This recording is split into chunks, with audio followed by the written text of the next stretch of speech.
Magandang araw po sa inyong lahat mga kamatsas. Meron na naman tayong panibagong malakasang tournament na susubaybayan. Face-to-face tournament ito. Long game, 90 minutes for first 40 moves tapos may mga additional time pa. Ang champion ay tatanggap ng $25,000 dito sa 9-round Swiss system na sinalihan ng 160 players na halos lahat titulado ang tataas ng rating. Dinayo ng sangkaterbang mga Indians. Ang dami ko po nakitang mga Indian Masters. Nandyan sila Pragnananda, Erigaisi, Gukesh, si Nakamura, dinayo din ito. Yung 25,000 champion po na yan ay maliit na yan kumpara sa mga premyo nila Magnus, nila Nakamura. Pero ang tingin kong malaki dito ang appearance fee nila Magnus at Nakamura kung bakit nila nilaruan ang tournament na ito. Risky para sa kanila kasi po ito po ay Swiss system. Pwedeng magkaroon sila ng kalarong mga mabababa sa kanila ang rating. Pag natablahan sila, tapos ang rating nila ang laki ng bawas. Kaya napaka-risky nito sa kanila pero dahil nilaruan nila, dapat obligasyon nilang ipanalo lahat. Kumbaga maaari ang kanilang laro para yung rating ay ma-maintain. Pagkatapos po nitong game na to, tatalon tayo sa game naman ni Nakamura. Ang ginawa ni Magnus nag-C4, English opening muna, at nag-C6 naman si IM Srihari ng India. D4, D5, slab defense na uwi. Knight F3, Knight F6, G3. Fianchetto system. Dito kasi ang main line ng slab yung nagda-Knight C3. Pag gina-capture yan, A4 tapos magbi-Bishop F5. Yan ang main line ng slab. Pero dito, nag-G3. Medyo may pang lito ng konti. Knight C3, E6, Knight H4 para i-exchange kagad sa slab Bishop. At kumapture sa C4, takes, E3, kukunin ang pawn, babawiin, nag-bishop D6, develop na lang, bishop takes C4, castle, queen F3. Tiniret ang pawn sa F5, G6, bookline pa rin, H3, para mag-G4, at nag-queen E7. Nawala na po sa talaan ng aklat. Dahil sa mga nagdaang laban, ang ginawa na dito ay C5 para ipangbasag kagad sa sentro ng puti. Ayan. Pero tingin ko mas mainam yung Queen E7. Tingnan nyo yung evaluation bar. 'Di ba? Hindi masyadong umangat. Lamang na bibigay pabor sa puti, no? Nag-castle. H5. Ayun. Para mapigilan ang G4. Talaga naiilang dito si IM, ano? Pero dapat daw ang tira Knight BD7. Sunod lang sa kumpas ng tempo ng development. Dapat kasi sunod lang sa kumpas eh. Hindi pwedeng ma-delay. Delikado. Dito kasi nag-H5. O di tulog pa yung Knight at yung Tore. Nag-Rook E1. O di ba on time may mabilis na E4. Yan po ang kumpas ng development ng opening eh. Knight E4. Na problema tuloy si Srihari kasi kung magna-Knight BD7, mag-E4. Ang bilis kagad ng impact. Nako, butas kagad yung king side, may impact kagad yan tira na yan. O di ba? Nahuli siya ng isang hakbang lang. O kaya dito napilitan si Srihari, remedyohan niyang paparating na E4, binarhan niya at nag G4. Yun lang. Isang tira lang, grabe ang diferensya. No? G4 basag kagad, takes. Bishop B4 nasundan pa ng Blanderatius. Siguro dito ang sa isip ni Srihari para hindi makakapture ng knight, nakapin at sacrifice yung pawn sa F5. Kinapture nga ni Magnus. Knight takes C3, B takes C3, Bishop takes C3. Pinasok talaga ni Magnus ang ganyang ka-risky na double. Pero dito mga kamatsas, sige po, pakiguess nyo. Excellent move na ginawa ni Magnus. Sa ilang sandali lang, tutuloy kagad natin. Start.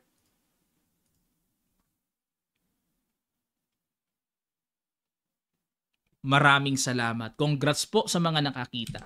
Nag-Queen G4. Ayan, no? Threatening. Queen takes G6. Talagang pasubo. Grabe, no? Pag mga IM sa level nila, parang ang bilis-bilis nilang talunin. Parang daling-dali si Magnus sa mga IM lang, ano? Samantalang ang rating niya 24-38, mataas pa sa rating ko. Mabigat yan. Nagkataon si Magnus lang talaga kalaro eh. King G7. Ayan. Okay. Alamin natin mga kamatsas, ano meron kung halimbawa tagpasin ng isang tore. Magku-queen takes G6 check kasi. Hindi pwedeng capturein. Siyempre may bishop, di ba? Iisod lang yan. King H8, magku-queen H6 check. King G8, may F6. Threat ang queen, threatening, matchas sa G7. Ganyang ka-powerful. Grabe. Early moves pa lang sa opening, nagkakawindangan na, no? Kaya nag-king G7 para maiwasan ang queen takes G6. Ngayon, ang natanaw dito ni IM, siguro nakita pa niya to. Ano meron? Double pa rin naman siya. Nakabitin pa rin naman ang mga tore niya. Ito, mabigat na continuation. Nag-E4. Yan ang medyo mabigat dyan. O di kinapture. Bishop G5. Yan ang mga binibili dyan, mga kamatsas, yung ganyang continuation. Kasi halos tapos na yun, pero ano continuation? Natanaw pa rin ni Magnus yan. Natanaw pa rin niya yan. Bishop G5, threat ang queen. Nag-queen B4. Kumounter, double attack. Okay? Pero dito mga kamatsas, may tanong ako sa block. No? May tanong ako mismo, paano ko mag-F6? Barhan, ano meron? Bishop H6. Ayun. Okay, pag kinapture, matchas. Okay, edi wag capturein, takbo lang sa H8, F takes G6. May G7 na paparating. Walang pahinga. O di magro-rook G8 para agapan ng paparating na G7. Capturein lang. Pag kinapture, may Queen C8. Talaga nga naman. Walang pahinga. Sunod-sunod ang combo. Ganong katindi, no? Kaya balik tayo dito sa ginawa ni Srihari. Queen B4. Nag-F6 check. King G8. Ayun, sa kabinawi. Nag-Knight D7. Bakit dito nagdesperadong tira na? Bakit naman hindi kinapture ang bishop? Meron kasing Queen H4. Ang tanong dito mga kamatsas, papaano o ano ang ipang pipigil sa paparating na Queen H6? Mamatyasin one move ang king. Walang pamigil, wala. Kaya ginawang remedyo na lang, desperate na lang, Knight D7, baka sakaling capturein at malihis-lihis sa delikadong balak. Pero nag-Queen H3 lang dito. Ayun. At paparating pa rin sa H6, tapos ang laban. Sugswang ang tawag dito. Nasugswang. Resign ang IM ng India. Bakit po nag-resign? Kasi halimbawa, mag-Queen D6. Para kahit paano makapture ang pawn sa F6, mag-Queen H6 pa rin. Di ka-capture ng pawn. Queen takes G6 check. Okay, di pwedeng capturein. Iilag lang ang king, may bishop takes knight. Matcha-matchakaw ang mangyayari. Okay? Kahit iwas na lang ito, then threatening na yung tore doon sa G1. Okay? Yan po ang malakas na round number 1 kaagad ni Magnus. IM ng India. No? Parang napaka-easy sa kanya. Ganyan po ang difference ang level ng world number 1 sa IM. No? Layo. Okay, ngayon naman, dako tayo sa first game round ni Nakamuring. Black naman dito si Nakamura, white si IM Agrawal Vantika. Babae po no si Vantika pero ang titulo niya pang IM ng lalaki. Iba kasi yung WIM sa IM, mas solid yung title niya at yung rating niya, malakas. Ang ginawa ni Vantika nag D4, Knight F6 si Nakamura, C4 E6, Knight F3 D5, G3. Uso ngayon ng fianchetto system Bishop B4 check, Bishop D2 at nag-Bishop E7. Bishop G2, nauwi na sa tinatawag na Catalan. Knight E4, Queen C2, C6, patibay lang sa sentro, nag-castle, Knight D7, Knight C3, F5, pinagtibay ang Knight sa E4, capture, F takes E4, ayun. Dito pagka Knight takes E4, ngayon pa lang may naganap sa chess.com Masters Opening Database. Kasi ang palagi ang ginagawa naman dito, Rook A D1, pangalawa yung Bishop F4. Pero dito may kumapture sa E4. Tingnan natin, F takes E4, Knight E5, takes, at nag-castle, Rook A D1, B6. Mukhang ang plano ni IM ay exchange, tapos pahihirapan niya si Nakamura sa equal position. Bishop E3, Queen E8. Ayan, umiwas na sa D file kasi mayroong Bishop takes pawn na paparating. Nag F3, challenge ang pawn. Bishop A6 kumounter sa C4 at nag B3. Ayan, teka muna mga kamatsas, no? Bakit hindi muna kumapture sa D5? Ano meron? Ka-capture muna kasi sa F3. Bishop takes F3, saka ka-capture sa D5. Ayun, mangyari, maiiwanan ang puti ng double pawn. Pangit sa E file, oh. 'Di ba? Weak ang E5. Samantalang healthy ang pawn structure ng black. Yan. Okay, kaya dito nag B3 lang. E takes F3, E takes F3. Ayun, pwedeng ipang-capture kasi barado naman ang bishop. Queen G6, hinamon ng queen to queen. Talagang gusto ni Naka ng endgame, ah. Umiwas si Bantika. O, tama yung queen C1. Good move. Kasi pag kinapture ang simpleng queen to queen, may pressure sa C4. Kapag dinipensahan, mag-rook A D8. Magkakaroon ng tempo na ang black ang kakapture dyan, tapos may mga pasok-pasok na ganun, may mga sundot pa ng bishop. Ang galing makatanaw ni Nakamura ng mga masagwang position, ano? Kaya nag-queen C1, good move. Rook A D8, F4, H5. Ayan, dyan naman babasag ngayon sa H4. Bishop H3, H4, at nag-king F2. Etong H4, bad move daw, masyadong maaga. Dapat Bishop C8 muna daw. Okay? According to Stockfish Computer Engine. Pero, nag-H4 kagad, pressure kagad si Naka. Nag-king F2 naman, brand X move. Dapat naman daw ang tira ay queen B1. Hamunin na ng queen to queen.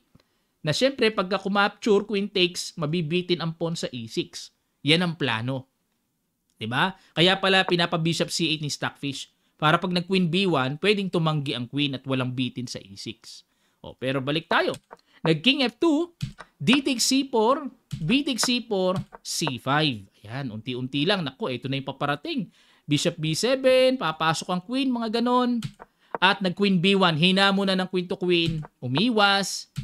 Queen E4, inagapan kagad, inunahan si Naka sa B7 square. Capture, king takes. Pero dapat daw ang tira, king G2. Ayun. Nakakailang nga lang, kinainan na eh. Sabay iilagan lang. Ito lang ang gusto dyan. Ni Stockfish, pero kinapture ni Bantika para may depensa ang bishop. Nag-bishop C8. Bad move din naman ang ginawa ni Naka. Dapat daw, rook F7. Ang lalim nga lang. Grabe talaga. Ang hirap matanaw ang accuracy. Accurate moves ng computer engine. Bishop C8, King G2, Queen H5. Ano plano? Susundot ng mga check-check. O yan, naka-threat pa sa tore. Kumapture na takes F5. Ayun, bad move na ang ginawa ni Bantika. Mukhang paatake. Mukhang magandang tignan pero bad move. Dapat daw ang tira rook F3.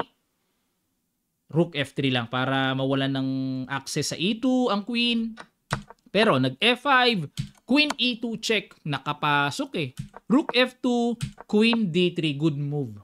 Genius ang hamon na yan. Takes, may tempo attack pa. Nag-F6, nakipagsabayan na si Bantika. Ayun, dito mga kamatyas, ano kaya ang excellent decision sa ganitong critical position? Sige po, pakiguess nyo ginawa ni Naka, sa ilang sandali lang, tutuloy kagad natin. Start!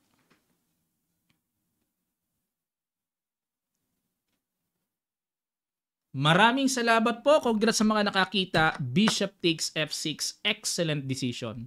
Yan talaga dapat. E takes, saka palang ka-capture dyan. Bishop G4. Dito kasi, kung check, baliwala eh. King F8 lang, barado naman. Gagawin lang payong ang F7. Babagsak din yan. Okay, baliwala. Ang ganda ng natanaw ni Naka, no? Bishop G4, check. King G1, Bishop A6, threat sa pawn. At nag-Rook F4, depensa, G takes F6. King F2, atake muna sa tore, Rook E5, puro good move na dito. Rook takes, Bishop takes. Okay. A3, Bishop D5, H4, Rook E4, King G3, and King G7. Threat muna sa tore, C4. Yan ang mahirap na dyan. B5, A5, B4, connected marching pass pawns yan. Paunti-unti lang. H5, C3, Bishop D1, Rook D4, threat muna, Bishop C2, Rook D2. Kinapture na, King F4, pero may intention na lalapit sa pawn. Nag-E5 check, King E3, Bishop F7 para kuhanin ang H5. Takes, King C3, Bishop E8. Ang maganda nito sa black, same colored bishop. Kung opposite colored bishop yan, malaki ang chance matabla. Pero same colored bishop eh. King F6, King C4, Bishop C6, Bishop C2, King G5. Ayun, no? Pupunta sa F4. A4, A5. Binalak na talaga para wala nang panggulo dyan. Fortress naman ang squares. Hindi makapasok ang king. King D3, King F4, King E2, E4, Bishop B3, E3. Ayun, B5. Nako, dalawa na ang pass pawn. King D1, A4, King C1, A3, Bishop D1, at nag-Bishop D3. Ayan, dito mga kamatsas may lesson ha. Baka ma-excite kayo. E2 na, mag-iiwan na ako or makakapture ang bishop. Kakapturein lang yan. Tabla ka agad yan. Theoretically, drawn endgame. Kasi po, ang pagpopromotan ay dark square, ang bishop na naiwan ay light square. Oh, tabla yan. Pabalik-balik lang ang king dyan, hindi matatalo ang puti. Draw yan. Okay? Kaya ingat po kayo. Dapat meron kayong advanced theoretical knowledge sa endgame.